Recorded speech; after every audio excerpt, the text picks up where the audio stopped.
I wasn't expecting this at all. Disney's Hollywood and Vine turned out to be one of the most bizarre dining experiences we've had. This is our 2026 review with kids, and I'm breaking down whether it's actually worth it for families. Who do you want to see?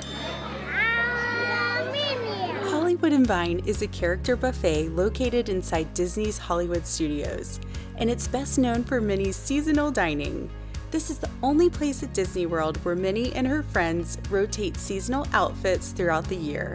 So depending on when you visit, you'll see different themes and costumes.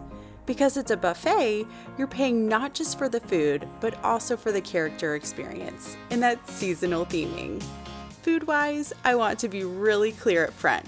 The food was actually very good. There were a lot of solid options for adults. The salmon that was delicious. So good. Plus enough familiar, kid-friendly foods that everyone in our family found something they liked. The pizza is out this world. For lunch, there were things like chermoula spiced baked chicken, flank steak, meatballs with mushroom gravy and ribbon pasta, roasted mushroom farro risotto, crispy tofu with vegetables, fried rice, and one of my favorites, the cornbread and spicy chicken, which was so good. There were also lighter options like chili lime watermelon, another favorite, Caesar salad, pasta salad, chilled shrimp, soups, and lots of sides.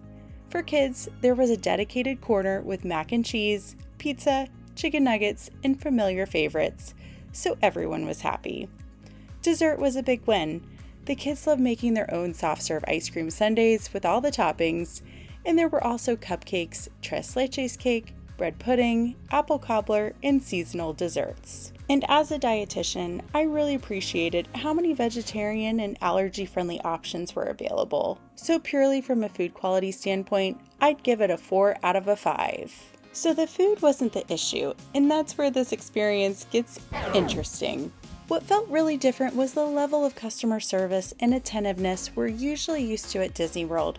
Most of the cast members we interacted with seemed genuinely stressed, and when you combine that with how tightly packed the dining room was, the whole experience felt more overwhelming than magical. If you're new here, I'm Ashley, I'm a mom of 4, and I share honest Disney tips for families so you can plan with less stress. And don't forget to like and subscribe and be part of our internet family. Next up, we also need to talk about the characters, because that's a big part of what you're paying for here. Some of the characters were great. You could tell they were fresh, excited, and really engaging with the kids. But others felt noticeably less interactive. They seemed a little tired, which I don't blame them, of course. And you could honestly tell which characters were just starting versus which ones had been interacting with people for a while. And that's not something we usually notice at Disney. You'll also see in this clip just how little room there was for characters to interact and take photos with families. At one point, Pluto actually had to tap a server on the back to let her know he was there because he didn't want to bump into her. And that really shows how tight and crowded the space was. And since you're paying not just for the food, but also for the character meet and greet experience, that part really matters. For us, I'd say the character interaction and overall environment were good enough, but I'm not sure they were worth the hefty price tag. I'd give the overall environment and character interaction a 3 out of 5. So who is Hollywood and Vine actually for?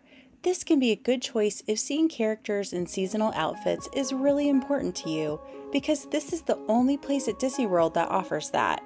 It can also make sense if you only have one theme park day, and that day happens to be at Hollywood Studios. If you want to maximize your time by meeting multiple characters while you eat and take a break, instead of waiting in separate meet and greet lines, then yes, this can be a great option. It's also important to know that this is one of the most expensive character dining options you can choose, which makes being really intentional about booking it even more important. This is where I really want to be helpful, because there are better options for families depending on what you're looking for. If you're looking for another family-friendly option inside Hollywood Studios, I highly suggest Roundup Rodeo Barbecue. Honestly, this one is more worth the money. It's less expensive, way less chaotic because the food is brought to your table family style, and food-wise, it's one of my kids' favorite restaurants at Disney. Even though there aren't characters walking around, the experience is still really fun.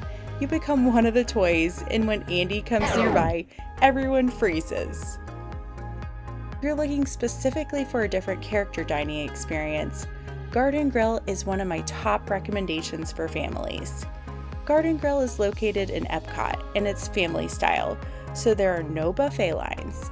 The characters come around multiple times, and the overall experience feels much calmer and more personal, especially when you're dining with kids. Okay, now that you've seen the food, the characters, and the overall experience, let's talk about the price. For our family, our total for this meal came out to $329. And at that price point, expectations are high, especially for a character dining experience.